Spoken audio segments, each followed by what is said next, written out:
to everybody who are watching my video. Let me introduce myself. I am Dr. Shandip Basu. Today I am going to present a uh, topic in front of you of practical importance.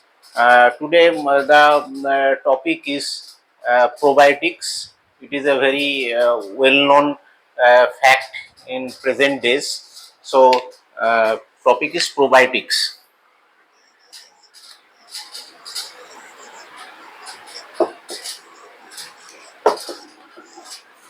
What is probiotics? Actually, probiotics is this term is derived from Greek word.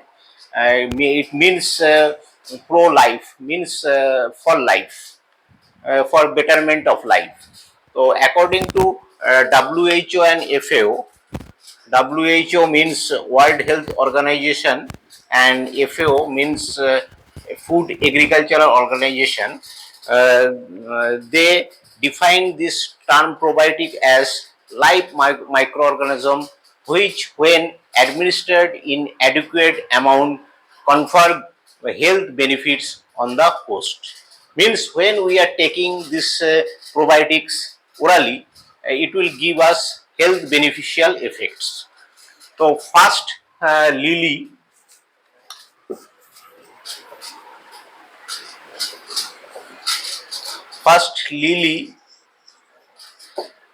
and Stilwell in 1965 coined the term probiotics. And the first probiotics are generally bacteria in yeast, and the first bacteria probiotic has been discovered by Steven Gigorov in 1905. And the first probiotics was discovered is Lactobacillus bulgaricus. Lactobacillus bulgaricus.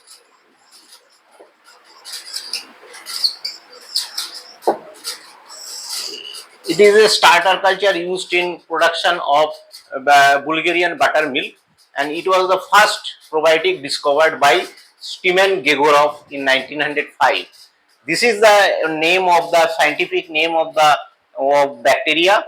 This is the first part is genus and second part is species. The bacterial name is Lactobacillus bulgaricus, and it is a rod-shaped bacteria.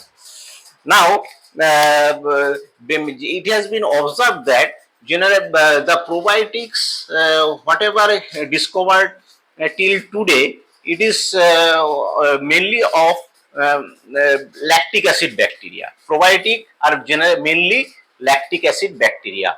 So, what is lactic, which is in short form, it is called lactic acid bacteria. They are generally proved to be very good probiotic. So, lactic acid bacteria, which are the lactic acid bacteria? Lactic acid bacteria are those bacteria which can produce lactic acid from lactose. Lactose is the main carbohydrate present in milk. So, they can convert the lactose present in milk into lactic acid. So, that's why they are called lactic acid bacteria. And you know that lactose is the main carbohydrate present in milk, and these probiotics and lactic acid bacteria are generally derived from milk source. Now, these labs are two types. These labs are two types depending on the shape of the bacteria. One is coccus or spherical type, like Lactococcus, Leuconostoc, Streptococcus, and another is the rod-shaped bacteria, which is called Lactobacillus. I have told you the first probiotic was discovered is Lactobacillus bulgaricus. So, this is rod-shaped lactic acid bacteria which can produce lactic acid from lactose. So generally, this it has been observed that this rod shaped bacteria means lactobacillus bacteria are very good probiotic, proved to be very good probiotic. So now the general characteristic, what are the general characteristic of probiotics? Let's come to the point. Actually, there are general 4 points characteristic of good probiotic bacteria. First one, they should be viable in our intestinal tract. This is the first criteria, first characteristic of a probiotic bacteria. Then they should maintain viability and their activity in the carrier food for long period under storage and field condition before consumption. And third one is they should maintain viability. They should be capable of prepared as viable product on industrial scale basis, like any form of tablets, any form of capsules, any powder. They can be produced and they can be survived for long time.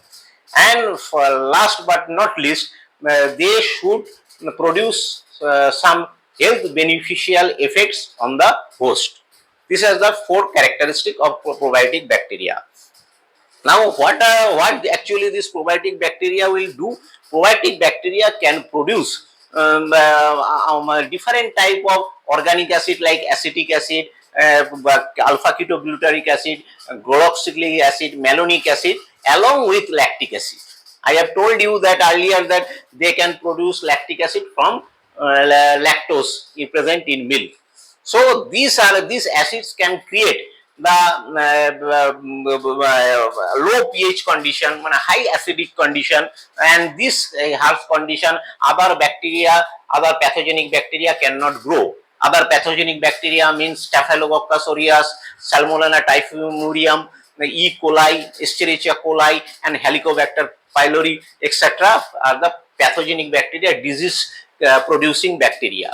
They cannot survive in this harsh condition, but probiotic can survive in this acidic or low pH condition.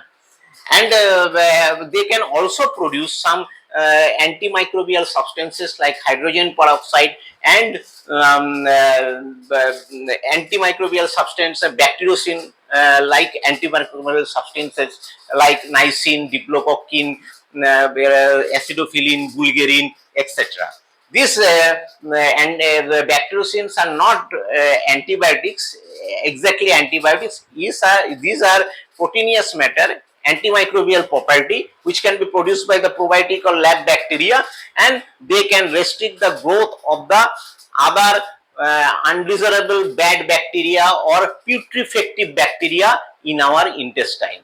Now the term comes to our discussion is that putrefaction. What is the meaning of the putrefaction? Putrefaction is the decomposition of protein by some anaerobic bacteria in anaerobic condition with the production of foul smell, like Clostridium welchi, one type of anaerobic bacteria which are able to do the putrefactive action, and this putrefactive fermentation is not desirable in our gastrointestinal tract. Now, when we are talking about the gastrointestinal tract, there are very critical scenario present in our gastrointestinal tract. What is this? Actually, there are two type of bacteria. You can say bacteria, microorganism, among microorganism, virus, protozoa, yeast, all are present there, and mainly bacteria are the highly populated inhabitant in our intestinal tract. So this bacteria may be of two types: good bacteria which are health beneficial for us, and another is bad bacteria which can create some problem in our system and some disease in our system. This is bad bacteria. When this good bacteria is dominating over the bad bacteria in a healthy people, the condition is called eubiosis in our gastrointestinal tract.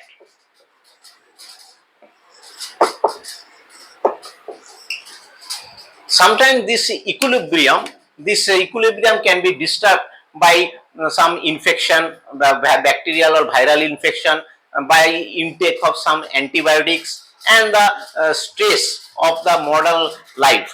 This can be disturbed, and then the bad bacteria will dominate over the good bacteria, and this is not desirable. This condition is called dysbiosis.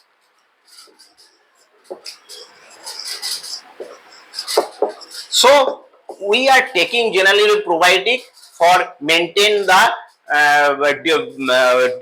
eubasis condition in our gastrointestinal tract.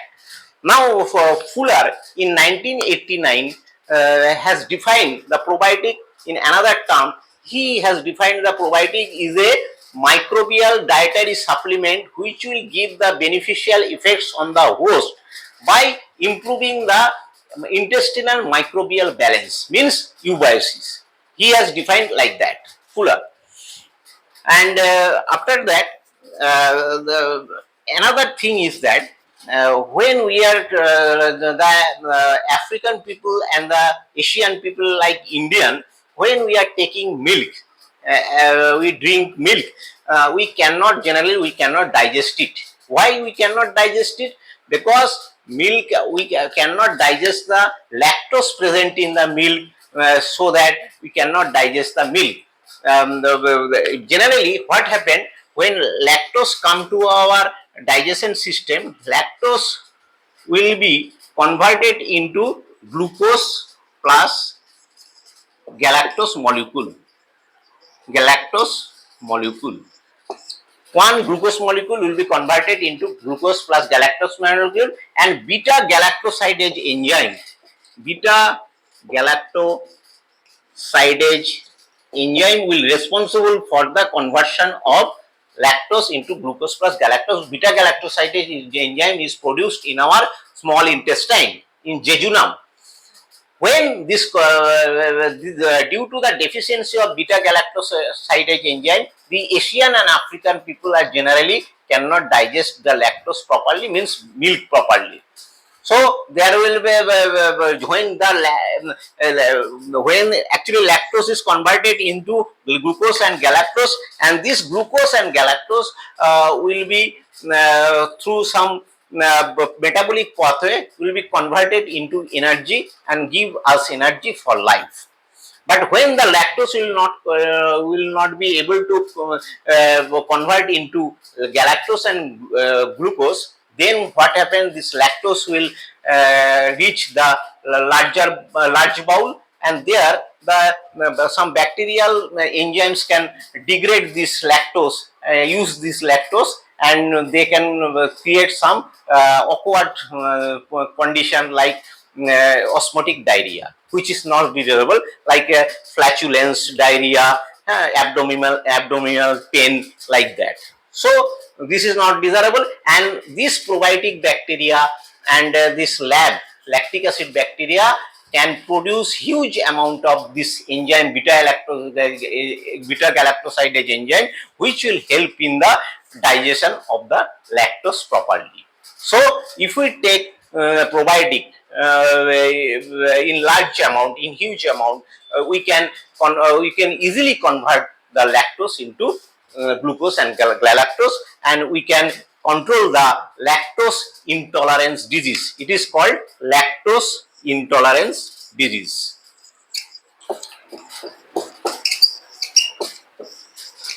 Besides this, lactose intolerance disease, to control the lactose intolerance, there are general benefits of taking probiotics or lactic acid bacteria. Among these, first obviously it has some antimicrobial activities which can be active against some pathogenic or bad bacteria, like I have told you, Staphylococcus aureus, disease producing pathogenic bacteria, Salmonella typhimurium like bacteria, and it has the anti-mutagenic effect. It has the anti-carcinogenic, means anti-cancer effect. It can lower down the serum cholesterol level, so that may control the coronary heart disease. and it can also control the control of some different types of diarrhea like infantile diarrhea, antibiotic associated diarrhea, travelers diarrhea, like that. And it can also stimulates our immune system. It can control the urinary tract infection. It can also prevent the allergic reactions. So many health beneficial effects, and also the anti-diabetic effect. It has also antibiotic. It has been proved by so many studies, investigation. But there are so many benefits, health benefits through these probiotics we can get. So it is very important. It is our very important dietary supplement. So these probiotics are very essential for our health. It has been proved like that. If you not get probiotic in sufficient amount in market, and now it is available in the market. The one product or probiotic product, a fermented milk product, is available in market, which is called Yakut. Yakut. It is a Japanese fermented milk product which was originated in 1930 by it was invented by Professor Minoru Shirota in Japan, and the probiotic used for the production of this fermented milk product, Yakut, fermented milk product, fermented drink, is Lactobacillus casei. Lactobacillus casei. It is a proven probiotic record, and it has been used for this production of the, and it is a probiotic drink available in market. It is marketed by MS Yakud Hansa Limited, and it is a fermented drink. You can take it. It is available in 65 ml bottle, and in this 65 ml bottle, you can get live Lactobacillus casei cell in amount of 6.5 billion live cells you can get from this one bottle of 65 ml of bottle of Yakut. So this is a probiotic product available, but so many probiotic products are not available in market. But what you can do, you can which are not proven record of which have not proven record of probiotics, but they are lactic acid bacteria. They have also some health beneficial attributes and effects. You can take this one in form of some fermented milk product like curd, lassi, and you can get it, and other fermented food product. You can get this bacteria, lactic acid bacteria, which are very beneficial for your health. So if it is not available in market, probiotic, you cannot get probiotic in market in sufficient amount, you can include this fermented milk product at least in your daily diet, so that it can help in improving your health. You can maintain the good healthy condition. So, and another pharmaceutical Lactobacillus acidophilus product in 1998 was available in Hyderabad in the brand name of Lactiflora. So you can get also the pharmaceutical product in the form of capsules, powder, and which are generally in nowadays doctors are generally prescribing this type of probiotic for the treatment of the infantile diarrhea in place of antibiotics, because antibiotics are good for the treatment of diarrhea, but it has some side effects which probiotics do not have. Now come to the point, probiotics is always desirable for our health beneficial effect, but some category of people, probiotics is not suitable for them. For some category of people, like who are gone through some gastrointestinal surgery, who are severely ill, and who has some disorder. These people should not take probiotic. Actually, probiotic triggers our allergic reaction, and it can upset the upset our upsets mild upset of our stomach, and it can causes some problem ailment like diarrhea, bloating, flatulence, abdominal pain. This can be happen after you when you start taking the probiotics for first few days. But after you have accustomed to the probiotic intake, then it will be normalized and there will be no problem. I have told one thing. When we are using these probiotics in the market, if they are available in the market, they should have some safety issue. Means when we are taking this probiotic, it do not harm our system or our health. So they should have some safety issue, and this safety, the probiotic safety, was given by FDA, Food and Drug Food FDA. The full form of FDA is Food and Drug Administration of USA. USA, they have certified the probiotic as a GRAS status. GRAS status. GRAS status means generally recognized as safe. This probiotics. This is safe for human consumption. This was given by FDA, Food and Drug Administration. So you can be sure about that when we are taking the probiotic available in the market, it is absolutely in the form of pharmaceutical product or in the with the some food carrier like milk and other food product. These are absolutely safe for consumption. No problem of that. So you have to be careful about that. And another thing is that the customer should be protected from false claims and misleading information about that. So this is the criteria, and this is the all about the probiotics I have discussed.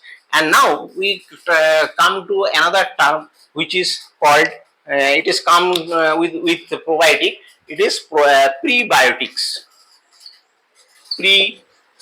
Prebiotics. Probiotics, probiotics are live microorganisms which will give us the health beneficial effect. Now, what is prebiotics?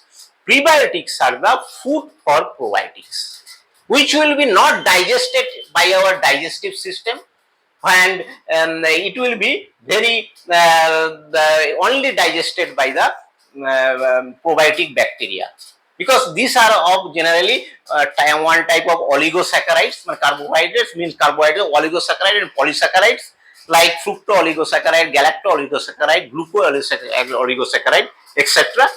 And it is some natural product like inulin, pectin, and resistant star are very good prebiotics because they are not digested in our digestive system. They will be only digested by the probiotics. They are food for probiotics. And the natural source of prebiotics are garlic, onion, banana, wheat, oats, soybean, etc. And another term come in with prebiotics and probiotics, which is called synbiotics. Synbiotics. What is the meaning of symbiotics? Symbiotics is the mixture of probiotics and prebiotics is called symbiotics. Symbiotics, it will give the health beneficial effects on the host by improving the survival and implantation of probiotic, the microbial dietary supplement in our gastrointestinal tract. It is called symbiotics. Now the probiotics should be alive in our system, digestive system or gastrointestinal system. So some of the criteria should they meet. One of the criteria is that they should be resistance to low pH or gastric juice. They should be resistance to digestive enzyme. They should be resistance to lysozymes. They should be tolerance to bile salts. They should be resistance to lower surface tension. They should be resistance to peristalsis. Peristalsis means the involuntary movement of our muscle in our digestive system. It is called peristalsis. When we swallows any food or fluids, drinks, it continues to propel through the gastrointestinal tract, which is called peristalsis. So, if this they are not resistant to peristalsis, then they will be washed out from our digestive system, and they will be not able to give the health beneficial effect. That is the main thing.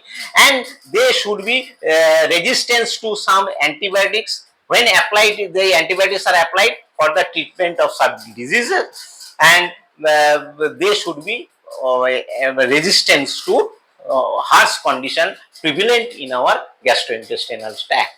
So this is all about probiotics, prebiotics, and symbiotics.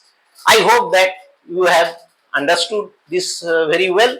And if you think that this video is helpful for you, please like, share, and subscribe it, so that it encourages me to make such type of videos more in future. Thank you.